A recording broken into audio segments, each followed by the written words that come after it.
Hello and welcome.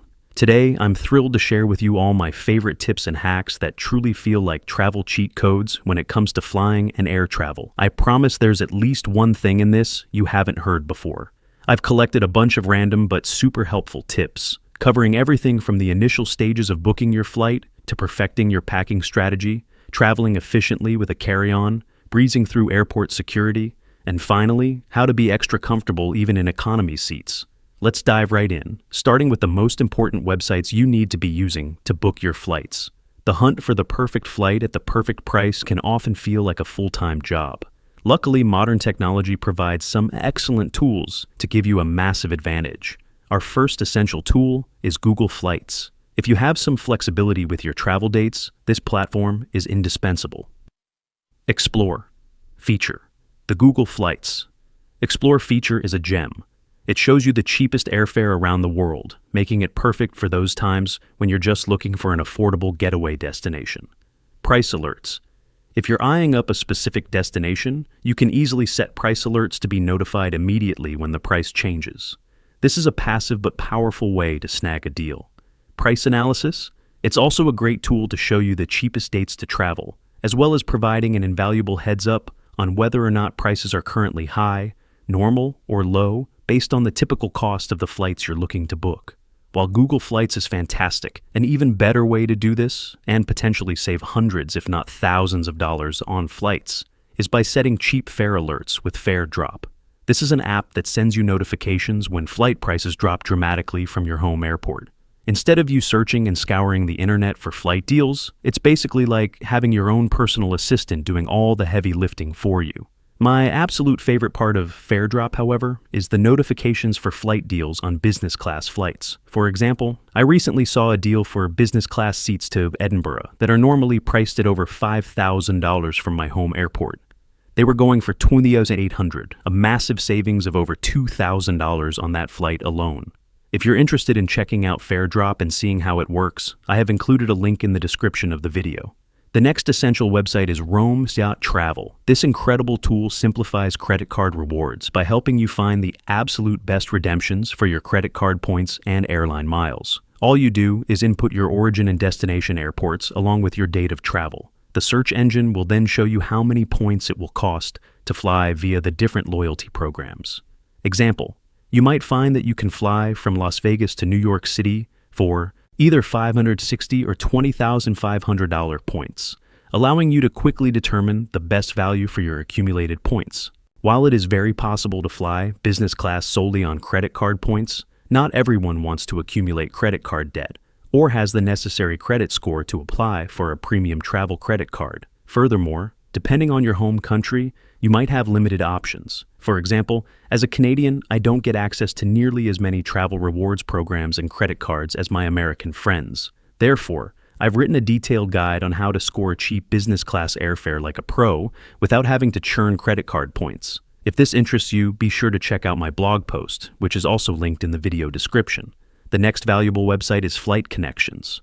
This website is a must-use for planning any long-haul trip, as it shows all non-stop flights from every airport. If you need to figure out the best route to get somewhere in the least amount of connections, this website will help you do exactly that, saving you time and stress.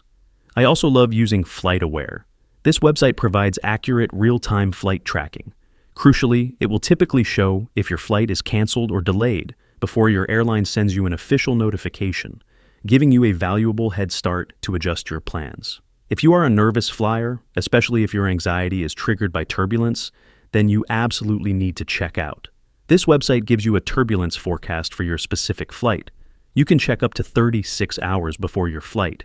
You put in your departure and arrival points to find your flight. Example 1, Toronto to Cancun. The forecast might say, we can expect episodes of moderate turbulence, but a smooth flight otherwise. It also shows you during your flight time when you can expect the turbulence to show up. Example 2, Las Vegas to New York. The forecast might show just some light turbulence and an overall smooth flight. A note of caution. Use your discretion for this one. For some people, knowing turbulence might be coming could cause a little extra anxiety. But if you don't like surprises, this information can definitely help put your mind at ease. Moving on, let's talk about how to make the airport security process as painless and quick as possible. These tips focus on efficient packing and flow. When putting your possessions through the scanner, put them in the order you need them to come out so that they can easily be repacked. For example, send your backpack through first. This way, as your other items, shoes, liquids, electronics, come out of the scanner, you can just place them right into your waiting bag, keeping the flow moving. If you have a laptop or a valuable electronic device, a great hack is to place it in the middle or the second bin. My method, I sandwich my valuables in between my personal item, which goes in the first tray, and my carry-on bag, which goes in the last tray.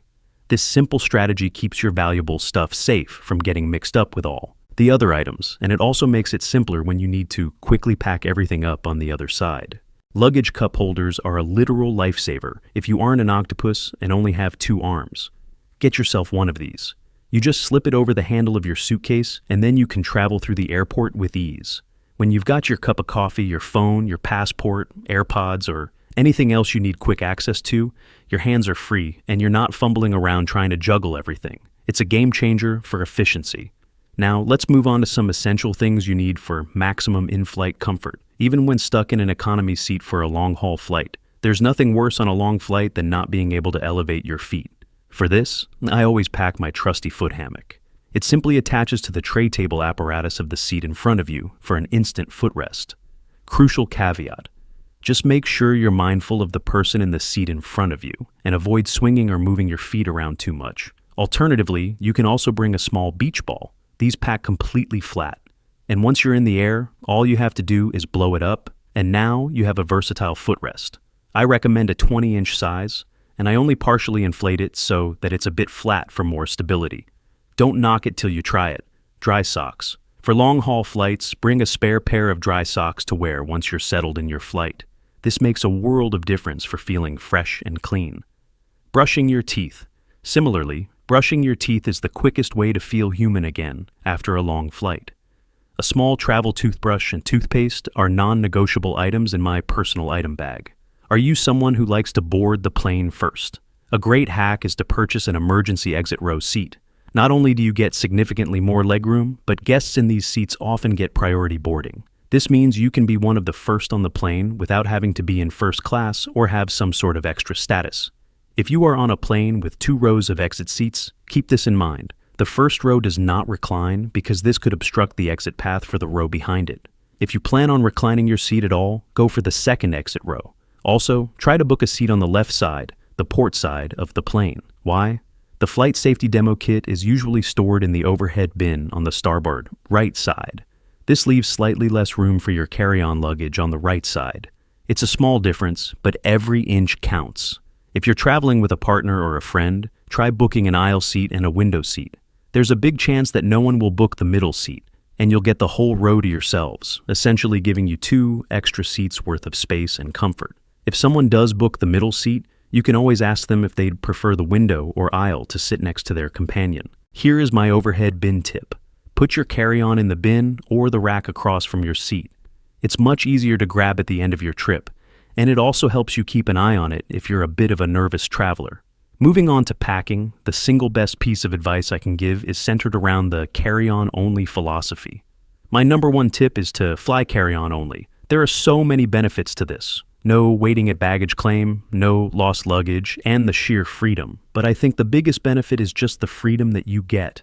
Even if you are checking a bag, make sure you still bring a smaller bag as a carry-on and pack a complete, fresh outfit in this bag. Delayed baggage is extremely common, and it's best to ensure you have backup clothes so that you can at least have a fresh outfit and essentials while you wait for your checked bag to catch up. When it comes to the carry-on bag itself, what bag should you use? I've been testing out my newest favorite, an aluminum carry-on that looks like a $1,500 luxury brand bag, but is nowhere near that price. It's from the brand Level 8, which I've featured in past videos. They sent me this bag to test out, and I genuinely love it. This bag is what I call a buy once, cry once item.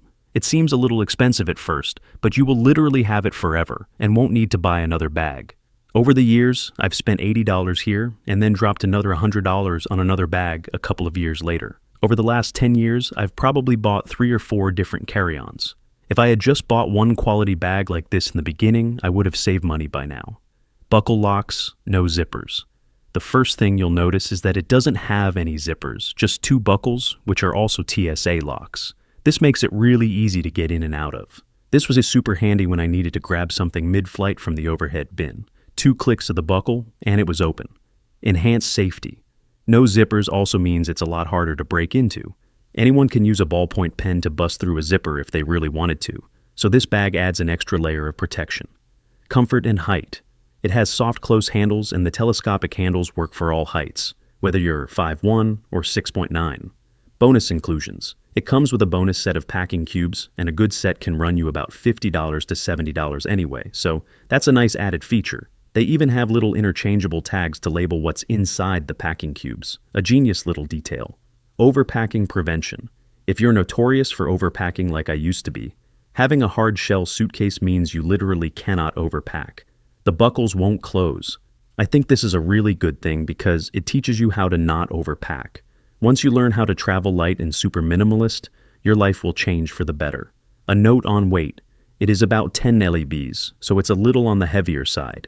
If you need something lighter, I have a list of the best lightweight carry-on bags that are under 6 lbs, or 3 or Turk, up on my blog. You can also visit my Amazon storefront, where I have the best ones listed. If you're planning a few trips coming up and want to invest in a bag, I think this level 8 aluminum case is a great choice. I've got the link in the description, and there's usually a code for 20% off right now. I also recommend checking prices on Amazon, because I have noticed they do fluctuate a lot over there. Okay, let's get back to a few more tips about choosing your seats on the plane. If you're not planning to sit in the exit row, there are a few seats you definitely want to avoid on any plane. The seats directly in front of the exit row seats, these do not recline, for the same safety reasons mentioned before. The very back seats, these also typically don't recline. However, there are some distinct advantages to sitting at the very back. You'll be closest to the washroom. This is the highest chance of getting a row all to yourself, because most people don't like sitting back there. You can also use the free website called Set Guru to help you choose the best seat for your flight. All you do is type in your flight number, and it will show you the seating chart for the plane that you'll be on. It's really helpful because it also shows you the seats that might not be as desirable, like seats that have no window or limited legroom. If you plan to bring a personal bag that can be stored under the seat in front of you, where it should go, not in the overhead bin, choose your seat carefully. Aisle seats have the least amount of under-seat room due to the mechanics of the seat and aisle structure. Window seats have the most room, almost double the size of the aisle seat and much bigger than the middle seat. If you're flying with a pet in the cabin, I highly recommend sitting by the window because you've got the most space under the seat in front of you for the carrier. Also, note that you will not be able to fly in the emergency exit rows if you have a pet with you. To make the most of your carry-on luggage strategy, buy the biggest bag that you can fit under the seat in front of you. This is the bag that I use, and it fits perfectly under the seat and holds enough items for a 2-day or a weekend trip. If you're only traveling for a couple of days at a time, you can get away with just a personal item and not have to pay for any luggage at all. Do you have a favorite flying tip that I didn't cover in this video? Drop it in the comments below. I would love to hear it.